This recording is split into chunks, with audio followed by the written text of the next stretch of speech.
Little Nicky, a fairy tale of the darkest, blackety-black, horrid nightmares man has known or will ever know. Once, long ago, in the little hamlet of Maurice, situated in the magical land of Illinois, there was born to a woman in a teaspoon, via methods of conception totally unsuitable to be mentioned in a YouTube video, a boy called Nicky.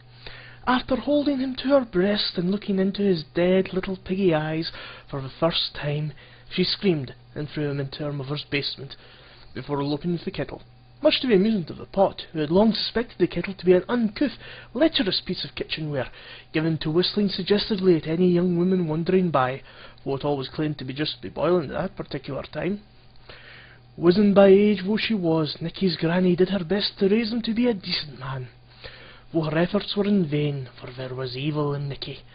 It was not the thrilling evil of the true villain with his dark schemes and black heart, nor was it the terrifying evil of a monster lurking beneath the bridge or in the shadowy depths of old forests, dreaming only of rending the flesh and crunching the bones of weary travellers. No, his evil was the grubby, twisted evil of a cowardly bully, of a man who blames everyone but himself and lashes out only at those he believes to be weak. There is not much to be told of those years, though perhaps the most telling fact is that the rats and cockroaches moved out of the basement, unwilling to live in close proximity to Nicky.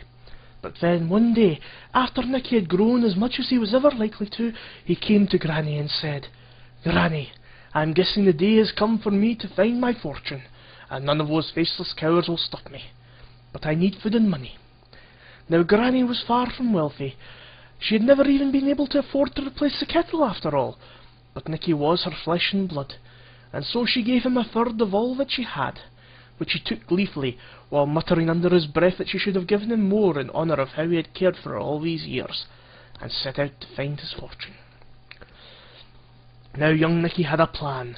Always playful around sailors and performing sexual favours in return for their stories, he determined to join the navy and serve his king, W the Imbecilic. So he set out on his journey with nothing but his wits and a third of all that Granny owned. Within a day, however, he had lost that third to a rat called Larry, who tricked him into chasing after a crow while Larry stole his possessions and whittled in his sleeping blanket. Still, he managed to make his way to the great lake of Michigan, where the navy trained and signed up. Sadly, however, it turned out that he got seasick in a puddle, and despite his incredible oral talents, the other recruits found the way he cried for Granny each night irritating, and so Nicky was sent home. Granny was pleased to see him home, despite the foul miasma that followed him everywhere, and preferred to be called George, insisting that it was a sentient being in its own right, and not just a byproduct of Nicky's phobia regarding soap. Though her joy soon soured when she realised he had not made his fortune, and in fact had only come home to request more money. Still, he was her kin, also perhaps this time he would find his fortune, and repay her generosity tenfold. So Granny gave him the second third of all that she owned, and asked him what his plans were. "Well, Granny," said he, "now I am a naval veteran and a man of honour. I shall find a wife to support me, and bear fine sons to carry on my name." And Granny wept as he set forth, knowing in her heart of hearts that her hunchbacked dwarf of a grandson could never find a wife, and that she would die alone and destitute in her little cottage. Still, Granny was wrong, for after Nicky had given a magpie called Philin all that he had, the magpie told him of the cursed princess of the land of Iowa. This fair maiden had been cursed by a jealous witch that she would know misery and love only the worst of men, and who in all the 50 lands of USA could be worse than Nicky. So Nicky set out for the land of Iowa, offering his oral skills to a passing carter in order to speed up his journey, and upon his arrival managed to beg his way to an audience with the princess, who in accordance with the curse fell in love with the loathsome little troglodyte.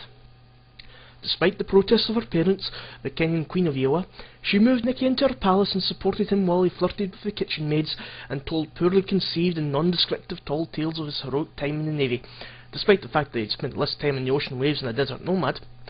In the fullness of time, the princess bore Nicky the son he had dreamed of, but due to his unhealthy nature, the son was cursed with illness.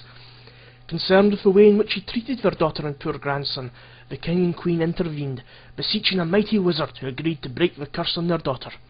Well, this was probably an act of vengeance against George, who had beaten the wizard at poker and was earning a reputation as an erudite and fascinating raconteur, despite the fact that he was essentially a wandering stench.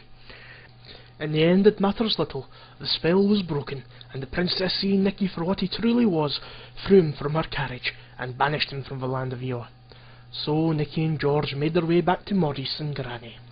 Once there, Nikki demanded more money so that he could seek his fortune once again, but Granny put her foot down.